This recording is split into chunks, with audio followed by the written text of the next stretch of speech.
Students, आदर्शवाणी केंद्र उच्च माध्यमिक विद्यालय की ओर से कक्षा 11 की हिंदी की कक्षा में मैं सुनीता वर्मा आप सभी का स्वागत करती हूँ।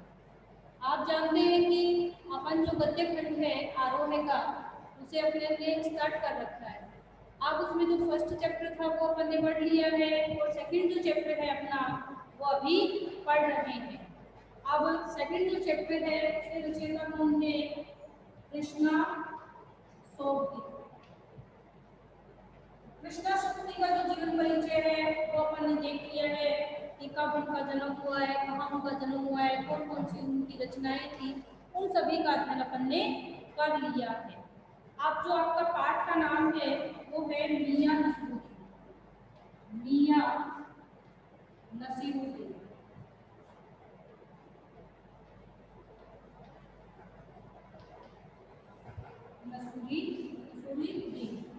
मियां नसीरुद्दीन जो है आपके, इनके बारे में अपन पढ़ रहे हैं कि इन्हें मियां नसीरुद्दीन जो है उनके द्वारा क्या कार्य किया जाता है, किस कार्य में इन्हें भारत हासिल है, वो चीजें अपन ने पढ़ी। इसमें देखा कि जो लेखक हैं वो इनसे मिलने के लिए मटिया महल के गड़ैया मोहल्ले में जाते हैं और वहाँ जाकर के और वो इनसे मिलते हैं, इनकी दुकान को देखते हैं और इनसे बात करने लगते हैं ये जानने के लिए कि इनका ये जो हुनर है नानपाइयों का ये उन्होंने कहाँ से सीखा है। तो नानपाई के बारे में इसमें बताया था कि जो तरह तरह की रोटियां बनाना जानता है उसे नानपाई कहा जाता है और तरह तरह की रोटियां बनाना जानते हैं इसीलिए इन्हें नानपाइयों का मसीहा कहा जाता है। इनका जो अंदाज है बात करने का वो भी मसीही अंदाज है, इसलिए भी इन्हें नानबाई मसीहा ही कहा गया है। अब इनका मानना था कि अखबार नवीस जो लोग होते हैं, पत्रकार जो होते हैं वो क्या करते हैं, हर एक चीज को हर एक बात को बड़ी बारीकी से देखते हैं और बाल की खाल निकालते हैं, यानी बहुत बारीकी से गहराई से उस बात पे अमल करते हैं। तो ऐसा उनका काम होता है, ऐसी उनकी आदत होती है, तो इसलिए वो उनसे ज़्यादा अच्छे से बात नहीं करना चाहते थे। अब वहाँ जाकर के वो देखते हैं कि किस प्रकार से वो तरह तरह की रोटियां बनाते हैं और किस प्रकार से उनके जो शागिर्द हैं, शिष्य हैं, वो उनके पास काम करते हैं। और फिर उनसे पूछा जाता है कि आपने जो कार्य कहाँ से सीखा है, तो उन्होंने कहा कि ये कार्य जो है मेरा खानदानी कार्य है, मेरे दादा पापा सभी इसी कार्य को किया करते थे, मैंने अपने वालिद से ही इस कार्य को सीखा है। तो कहते हैं कि जिस प्रकार से अपन किसी भी चीज़ की शिक्षा प्राप्त करते हैं तो उसमें स्वर है या फिर आपके उर्दू में जो वर्ण होते हैं उनको सीखना पड़ता है, उसी प्रकार से मैंने भी अपने इस कार्य को सीखने के लिए अपने पिता और दादा से इन चीज़ों को सीखा है और इससे जुड़ी सारी बातों को सीखा है, तभी मैं इन कार्यों को करना सीख पाया हूँ। तभी बातों बातों में उसकी एक बात सुनी हुई थी कि मेरे पूर्वजों ने एक ऐसी चीज़ बनाई थी जहाँ उन्होंने कहा था जो ना तो आग से पके ना पानी से बने। अब उसके बारे में उन्होंने कह क्यों दिया, लेकिन उसका सटीक उत्तर उनके पास नहीं था और जब बार बार लेखक के द्वारा ये बात पूछी गई तो उन्हें झुंझलाहट होने लगी और वो उनकी बातों में इंटरेस्ट लेना कम कर दिया, क्योंकि अब उनके पास इस तरीके की बातों का कोई जवाब नहीं था। तो पेज नंबर जो 27 है उस पर अपन देखेंगे, इस बीच मियाँ ने किसी और को पुकार लिया, यानी जब वो बात कर रहे थे आपस में तो उन्होंने कह दिया था कि तरह तरह की रोटी पकाने जानते हैं, करना जानते हैं। तो अब जब उन्होंने पूछ लिया तो मियाँ नसीरुद्दीन जो हैं वो अपनी बात को बदलते हुए इसी बीच में क्या करते हैं, किसी और को पुकार लेते, मियाँ अहमद इस वक्त किधर हो? अरे वह लोहिया न आई, दिवाली लेने शाम को मंगवा लीजिए। अब लोहिया शब्द जो है आपके लड़की के लिए प्रयुक्त हुआ है, उनकी भाषा में इस शब्द को प्रयोग में लाते हैं। रुमाली एक रोटी का प्रकार है। तो मियाँ एक बात को आपको बताने की जिम्मत उठानी पड़ेगी, जिम्मत यानी परेशानी उठानी पड़ेगी। मियाँ ने एक और बीड़ी सुलगा ली थी सो कुछ फुर्ती पा गए थे, बीड़ी का सेवन उन्होंने किया तो उनमें फुर्ती आ गई थी, जोश आ गया था। पूछिए, अरे बात ही तो पूछिएगा, जान तो न ले लेंगे, ऐसा मियाँ ने कहा। उसमें भी अब क्या कहते, 70 के हो चुके हैं, फिर जैसे अपने से ही कहते हो वालिद मरहूम तो पूछ किए। अब वालिद मरहूम तो यानी उनके जो पिता हैं उन्होंने भी पूछ किया यानी प्रस्थान किया इस दुनिया से, यानी यहाँ से चले गए और वो भी कब 80 पर। क्या मालूम हमें इतनी मोहलत मिले न मिले। यानी 80 वर्ष की आयु में उनके जो पिताजी वालिद हैं उनका स्वर्गवास हो गया। और अब वो ये कह रहे हैं कि पता नहीं मेरे को इतनी उम्र मिले या ना मिले, 70 के वो हो चुके हैं। इस मजमून पर यानी इस प्रश्न पर, इस विषय पर हमसे कुछ कहते हुए मन आया तो कहा, अभी यही जानना था कि आपके बुजुर्गों ने शाही बावर्ची खाने में तो काम किया ही होगा। अब जो पहले से जो बात चल रही थी उस बात पे चर्चा ना करते हुए, उस विषय पे चर्चा ना करते हुए लेखक ने क्या कहा कि अभी यही जानना है कि आपके बुजुर्गों ने, यानी आपके जो बुजुर्ग हुए हैं, दादा है, वालिद है, ने शाही बावर्ची खाने में, शाही बावर्ची खाना यानी किसी भी राजा के यहाँ जो खाना बनाने का स्थान होता है उसे बावर्ची खाना कहा गया है। मियाँ ने बेवकूफी से टोका, वह बात तो पहले हो चुकी है ना। मियाँ क्या कह रहे हैं, बेवकूफी से बोल रहे हैं कि ये बात तो पहले हो चुकी है। हो तो चुकी है शाही, पर जानना ये था कि दिल्ली के किस बादशाह के आपके बुजुर्ग काम किया करते थे। अब जो है लेखक ये जानना चाहते हैं कि मियाँ ने ये कहा था कि किसी बादशाह ने उन्हें ये आदेश दिया था कि आप ये कर लेना, लेकिन वो उसे नहीं कर रहे। अब आगे इसमें है कि अजीत साहब ये हो चुकी बात, पर जानना ये था कि दिल्ली के किस बादशाह के यहाँ काम करते थे आपके बुजुर्ग, तो वो नाम जानना चाहते हैं। आगे कहते हैं, अजीत साहब क्यों पाल की खाल निकालने पर बोले। पाल की खाल निकालना यानी बहुत गहराई से किसी बात को जानना। कह दिया ना कि बादशाह के यहाँ काम करते थे, सो क्या काफी नहीं है। हम खिसियानी हंसी हंसे, यानी बिना मन के, तो काफी, पर जरा नाम लेते तो उस वक्त से मिला लेते। यानी अगर उस राजा का नाम लेते, आप जहांपना का नाम लेते, तो हम उस वक्त से उस चीज को मिला देते।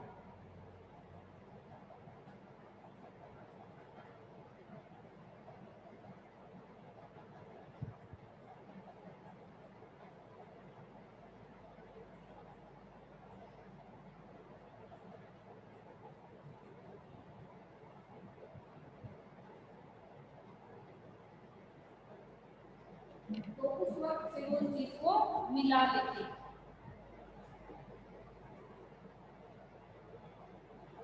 वक्त से मिला लेते हूँ पर मिले भी मिलाते, जनाब आप वक्त से। मियाँ हंसे जैसे हमारी खिल्ली उड़ाते, हमारी खिल्ली उड़ाते हो अर्थात हमारा मजाक कर रहे हो, मजाक उड़ा रहे हो। कौन से बहादुर जफर, कौन से बहादुर जफर की बात कर रहे हो आप। मियाँ ने खींच कर कहा, फिर अलग पलट के वही बात, लिख लीजिए बस यही नाम, आपको कौन बादशाह के नाम चिट्ठी का भेजना है कि डाक खाने के लिए, डाक खाने वालों के लिए सही नाम पता ही जरूरी है। तो मियाँ जो है वो बेवकूफ़ी से बात करते हैं और जहाँ पना का नाम लेते हैं। बहादुर कौन से, तो बहादुर सा जफर, तो लिख लीजिए किसी का भी नाम ऐसा उन्होंने कहा है। हमें बिटर बिटर अपनी तरफ देखते पाया तो सिर हिला अपने कारीगर से बोले, अरे ओ बब्बन मियाँ भट्टी सुलगा दो तो काम से निकले। तो अब वो क्या कह रहे हैं कि भट्टी सुलगा दो, यानी जिसपे वो रोटियां बनाते हैं उसको सुलगाने की बात, जलाने की बात कही जा रही है। किससे, बब्बन मियाँ से। यह बब्बन मियाँ कौन है साहिब। अब उन्होंने फिर वापस से पूछा कि बब्बन मियाँ कौन है। मियाँ ने खाई से जैसे फांक ही काट दी, यानी फांक ही काट देना, एक उनसे अलग ही करना चाहा हूँ। अपने कारीगर और कौन होंगे, मन में आया पूछ ले आपके बेटे बेटियां हैं। जो देखा तो उनके मन में आ रहा है कि उनसे प्रश्न पूछा जाए कि आपके बेटे बेटियां भी है क्या। पर मियाँ नसरुद्दीन के चेहरे पर किसी दबे हुए अधड़ के आसार देखे मजमून में छेड़ने का फैसला किया। यानी अधड़ होता है वैसे तो तूफान आंधी, मजमून यानी बात, विषय। तो इस बात, उनके चेहरे को देख करके उनको ऐसा लगा कि अब हम इस विषय पर और बात ना करें। इतना ही कहा, ये कारीगर लोग आपकी शागिर्दी करते हैं। वापस से उन्होंने क्या कहा है, ये जो कारीगर आपने रख रखे, काम करने वाले जो रख रखे, ये क्या आपकी शागिर्दी करते हैं, शिष्यगिरी करते हैं। तब वो जवाब देते हैं, खाली शागिर्दी ही नहीं साहिब, इनकी मजदूरी देता हूँ। मैंने फ्री में इनसे काम नहीं करा रहा हूँ, बल्कि इस चीज़ के लिए उन्हें वेतन देता हूँ। 2 रुपये मन आटे की मजदूरी, 4 रुपये मन मैदा की मजदूरी। यानी आटा जो है 2 रुपये मन, मन में कितना होता है 40 किलो, तो इसके तो 2 रुपये मन के और मैदा के 4 रुपये मन के 40 किलो। ज्यादातर भट्टी पर कौन सी रोटियां पका करती है? मियाँ को अब तक इस मजमून में कोई दिलचस्पी बाकी न रही थी, यानी इस विषय में, इस बातचीत में कोई भी दिलचस्पी, इंटरेस्ट जो था वो बाकी नहीं रहा। फिर भी हमसे छुटकारा पाने को बोले बाकर खानी, सिरमाल, ताफ्तान, बेसनी, खमीरी, रुमाली, गाँव, दीदा, गाजीबान, उनकी। तो ये सब क्या है आपके रोटियों के प्रकार हैं, उनके नाम। फिर तेवर चढ़ा हमें भूतल भात, उनकी पापड़ से ज्यादा मलिन होती है। मलिन यानी बारीक, एकदम से पतली रोटी। हाँ, किसी दिन खिलाएंगे आपको, ऐसा उन्होंने कहा। एकाएक मियाँ की आंखों के आगे कुछ हो गया। एक लंबी सांस भरी और किसी गुमशुदा याद को ताज़ा करने को कहा।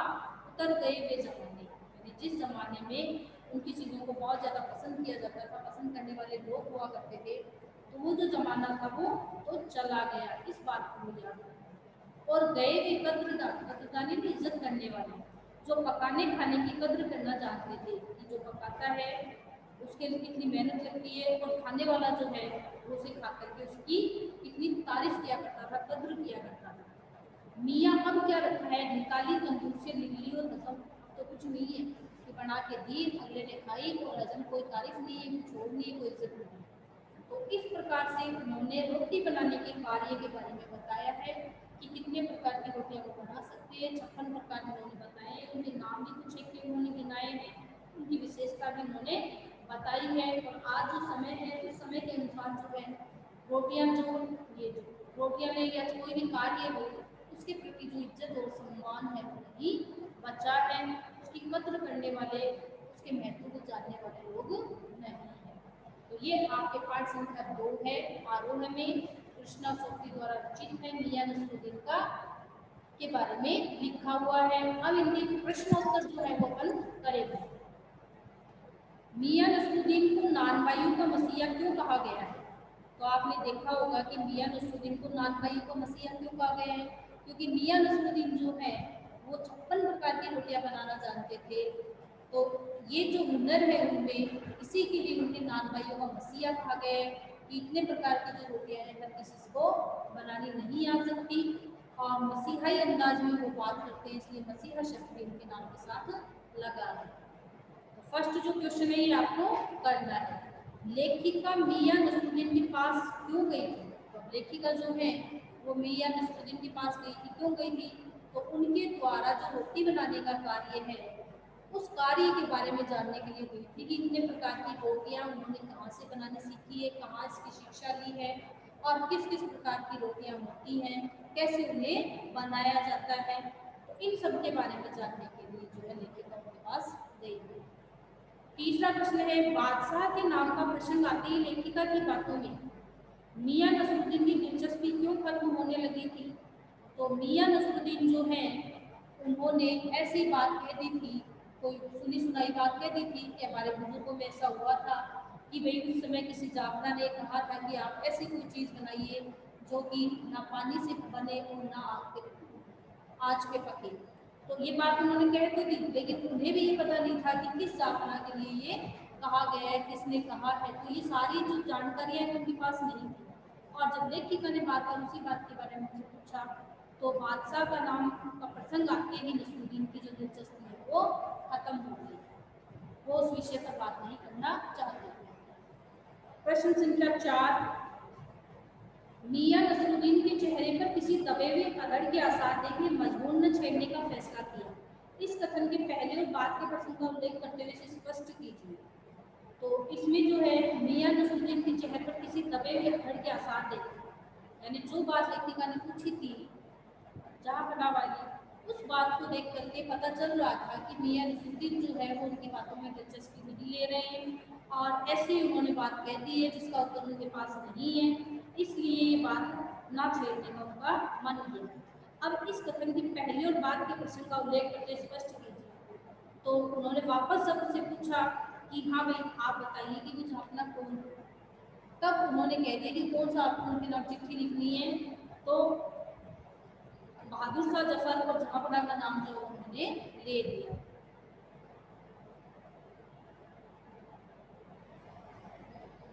प्रश्न संख्या 5, पाठ में मियां नसरुद्दीन का शब्द चित्र लेखिका ने कैसे खींचा है? तो कल मैंने आपको जैसे बताया था शब्द चित्र और रेखा चित्र। रेखा चित्र तो क्या होगा, जैसे आप रेखाओं से ड्राइंग बनाते हो, चित्र बनाते हो, तो रेखा चित्र होता है। शब्द चित्र, हिंदी में अपन रेखाओं से तो ड्राइंग बना नहीं सकते, लेकिन क्या करेंगे, शब्दों के माध्यम से ड्राइंग बनाएंगे, चित्र बनाएंगे।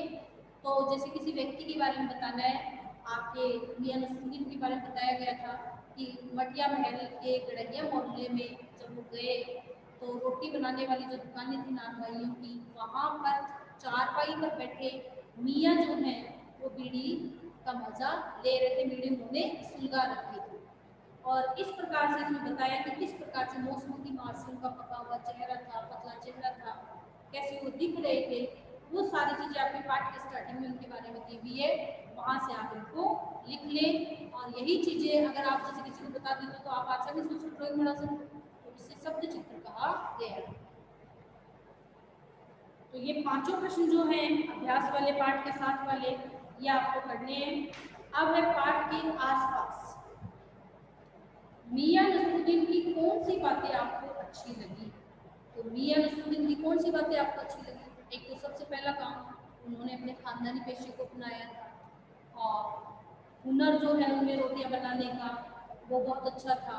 उन स्वाभिमान जो था वो उनमें था, किसी के ऊपर अत्याचार नहीं करते थे, अपने शागिर्दों को, शिष्यों को, जो काम करने वाले लड़के हैं उनको मजदूरी देते थे पूरी, किसी का शोषण नहीं करते थे। तो इस प्रकार से कई पॉइंट्स जो हैं वो अपन इसमें बना सकते हैं। पॉइंट के माध्यम से भी आप इनकी 3-4 बातें लिख सकते हो। प्रश्न संख्या 2, तालीम की बड़ी चीज होती है। यहाँ लेखक ने तालीम शब्द को 2 बार प्रयोग किया है। क्या आप दूसरी बार है तालीम शब्द की जगह कोई अन्य शब्द रख सकते हैं? लिखिए। तो इसमें जो है प्रश्न आपको तालीम की बड़ी चीज होती है, या लेखक ने तालीम शब्द को 2 बार प्रयोग क्यों किया है, यहाँ तक का जो प्रश्न है उसका उत्तर आपको लिखना है। आगे का जो प्रश्न है वो काट देना कि क्या आप दूसरी बार आए तालीम शब्द की जगह कोई और शब्द रख सकते हैं, ये हटा देना। और क्यों किया है, यहाँ तक का प्रश्न जो है इसका उत्तर आपको लिखना है। तो तालीम का अर्थ होता है शिक्षा, और दूसरे तालीम का अर्थ होता है किसी भी कार्य में कोई भी शिक्षा अगर हम प्राप्त करते हैं तो उसका अभ्यास जरूरी होता है। तो किसी भी कार्य को करने सीखने के साथ साथ अगर हम उसका अभ्यास नहीं करेंगे तो उस कार्य में हम महारत हासिल नहीं कर सकते, उस कार्य को अच्छे से नहीं कर सकते। जैसे कि आपने कोई चैप्टर एक बार याद कर लिया, अब उस चैप्टर को कई दिनों तक आप काम में नहीं लोगे, इसको लिख के नहीं देखोगे, तो क्या आप उसको अच्छे से कर पाओगे? या आपने खाने बनाने का काम सीख लिया और एक बार सीखा फिर उसको छोड़ दिया, तो उसमें हम निपुणता हासिल नहीं कर सकते, बल्कि निरंतर अगर हम उस काम को करेंगे, करके सीखेंगे, तभी जा करके हम उसे कर पाएंगे। तो यहाँ पहले तालीम का अर्थ है शिक्षा, दूसरे का है अभ्यास। तीसरा प्रश्न है, मियां नसरुद्दीन तीसरी पीढ़ी के जिसने अपने खानदानी व्यवसाय को अपनाया। वर्तमान समय में प्राय लोग अपने पारंपरिक व्यवसाय को नहीं अपना रहे हैं, ऐसा क्यों? तो मियां नसरुद्दीन जो तीसरी पीढ़ी के थे, क्योंकि उनके दादा और उनके पिता दोनों ये कार्य करते थे, और यही कार्य जो मियां नसरुद्दीन ने किया है। तो इस प्रकार से तीसरी पीढ़ी के हुए और अपने खानदानी व्यवसाय को अपनाया, यानी उनके पिता और दादा ने जो कार्य किया था उसी कार्य को उन्होंने भी किया। और वर्तमान समय में क्या है, आजकल लोग जो है अपने यहाँ जो खानदानी कार्य है उस कार्य को ना करके बल्कि नए नए क्षेत्रों में भागते हैं, नए नए कार्य करना चाहते हैं, और ये चाहते हैं कि किसी और ही क्षेत्र में हम जाकर के कार्य करें। तकनीकी क्षेत्र है, औद्योगिक क्षेत्र है, शिक्षा का क्षेत्र है, तो ये चाहते हैं कि किसी और ही क्षेत्र में जाए और वहाँ जाकर के हम काम करें और काम करें और कमाएं। लेकिन अपना जो खानदानी काम है उसे करने में उन्हें शर्म महसूस होती है, उसे वो छोटा समझते हैं। प्रश्न संख्या 4, मियां कहीं अखबार नवीस तो नहीं हो, यह तो खोजियों की खुराफात है। अखबार की भूमिका को देखते हुए इस पर टिप्पणी करें। अब मियां कहीं अखबार नवीस तो नहीं हुई, यह तो खोजियों की खुराफात है। तो मियां नसरुद्दीन ने जो है लेखिका से पूछा ये बात कि कहीं आप अखबार वाले तो नहीं हो, यानी रिपोर्टर्स तो नहीं हो, क्योंकि उनकी तो आदत क्या होती है, बाल की खान निकालना होती है, हर एक चीज खुराफात करना है, हर एक चीज को खोजना बारीकी से। तो आप गए तो नहीं, क्योंकि उनकी तो आदत ही ये होती है। तो अखबार जो होता है उसकी भूमिका क्या होती है हमारे जीवन में, कि हर एक चीज को बड़े ही स्पष्ट तरीके से सभी लोगों के सामने अखबार के माध्यम से लेकर के आते हैं। अगर वो बारीकी से उस चीज़ को नहीं जानेंगे, नहीं देखेंगे, तो फिर वो हमें सही जानकारी कैसे दे पाएंगे। तो ये 4 प्रश्न जो है पाठ के आसपास में दिए हुए हैं। तो 4 प्रश्न ये आपको करने हैं, 5 प्रश्न जो है पाठ के साथ वाले करने हैं। तो 9 क्वेश्चन ये आपके हो गए हैं। अब इसके आगे के जो क्वेश्चन हैं, पकवानों को जाने, पाठ में आए रोटियों के अलग अलग नामों की सूची बनाइए और उनके बारे में जानकारी प्राप्त कीजिए। तो यहाँ आपको प्रश्न लिखना है कि रोटियों के नाम लिखिए। तो रोटियों के अलग अलग नामों को बताइए। इसमें से ये प्रश्न आप कर लेना निकाल करके कि रोटियों के अलग अलग नामों को बताइए। ये प्रश्न आप लिख करके और जितने भी रोटियों के प्रकार हैं उन प्रकारों को आप बता दें। अब है भाषा की बात। भाषा की बात में 3-4 वाक्यों में अनुकूल प्रश्न तैयार कर नीचे दिए गए वाक्यों को इस्तेमाल करें। तो ये वाक्य प्रयोग जो है ये आपको नहीं करना है। प्रश्न संख्या 2 इसमें दी हुई है, बिटर बिटर देखना, यहाँ देखने के एक खास तरीके को प्रकट किया गया है। देखने संबंधी इस प्रकार के 4 क्रिया विशेषण ये आपको नहीं करना है। तीसरा है, नीचे दिए वाक्यों में अर्थ पर बल देने के लिए शब्द क्रम परिवर्तित किया गया है। सामान्यतः इन वाक्यों को किस क्रम में लिखा जा सकता है, तो ये भी आपको नहीं करना है। यानी भाषा की बात वाले जो क्वेश्चन है वो आपको नहीं करने हैं। ऊपर के जो 9 प्रश्न है वो करने हैं। 10वां प्रश्न जो है रोटी के विभिन्न प्रकार जो हैं उनके बारे में आपको बताना है कि उनके नाम क्या क्या है। तो इस प्रकार से जो है ये सेकंड चैप्टर जो है मैंने आपका कंप्लीट करवा दिया है। आप लोग जो है अपनी कॉपियाँ काम करके अपना पूरा और यहाँ स्कूल में जमा करवा दें, जिससे कि हम उन्हें चेक कर सकें। चेक करने के बाद हम आपको बता देंगे और आप अपनी नोटबुक्स जो है वो यहाँ से ले जाएं। अगला जो चैप्टर है तो अपन अगली क्लास में पढ़ेंगे। आप इनमें से पढ़ाए हुए में से अगर आपको कोई भी दिक्कत आ रही है, कोई परेशानी आ रही है, तो आप मुझसे पूछ सकते हैं। प्रश्नों के उत्तर स्वयं बनाने का प्रयास करें, क्योंकि प्रश्न चैप्टर में से कहीं से भी दिए जा सकते हैं। उस समय आपको एक एक प्रश्न याद करना ना पड़े, तो उसके लिए आप पूरे चैप्टर को ध्यान से पढ़ें और जो भी प्रश्न आपको दिए जाते हैं उन सभी प्रश्नों के उत्तर आप स्वयं बनाएं। आपको इस बात की आदत पड़े कि आप प्रश्नों के उत्तर कैसे बना सकते हैं। धीरे धीरे आप में आदत आ जाएगी, रूटीन बन जाएगा आपका और आप किसी भी प्रश्न का उत्तर बना सकते हो, क्योंकि आगे बोर्ड क्लास की तैयारी के लिए हमें ये चीज़ आनी जरूरी है। तो आप अपने आप जो है प्रश्नों के उत्तर बनाएं, ना कि कहीं से उठा करके ऐसे जैसे लिखें। अगर कहीं से देखना भी है उसे पढ़ें, पढ़ करके उसे समझें, समझने के बाद जो है पाठ जो आपने पढ़ा है उसके साथ उसे नोट करके और समझ करके प्रश्न के उत्तर लिखें। जितना अच्छा उत्तर आप लिख पाएंगे उतने ही अच्छे अंक जो है आप ले पाएंगे। ये नहीं है कि आपने कहीं से लिया और उसको रट लिया और उसको लिख दिया, क्योंकि रट करके लिखा हुआ एकदम आराम से पता चल जाता है कि कैसे आपने लिखा है। एक होता है खुद में ऐसी काबिलियत आना कि आप उस चीज़ को बहुत अच्छे से तैयार कर सको, किसी चीज़ के मोहताज नहीं हो, यानी अपने अंदर ही उस टैलेंट को ले आओ कि आप आसानी से किसी चीज़ को अच्छे से तैयार कर सको। और ये तो वैसे ही हमारी मातृभाषा है जिसको आप बहुत अच्छे से कर सकते हो। तो इसमें से कुछ भी अगर आपको समझ में नहीं आए तो आप पूछ लेना, और साथ ही इन चैप्टर्स को दोनों को कंप्लीट करके और आप अपनी कॉपी जो है स्कूल में लेकर के आए और चेक करवाएं। धन्यवाद।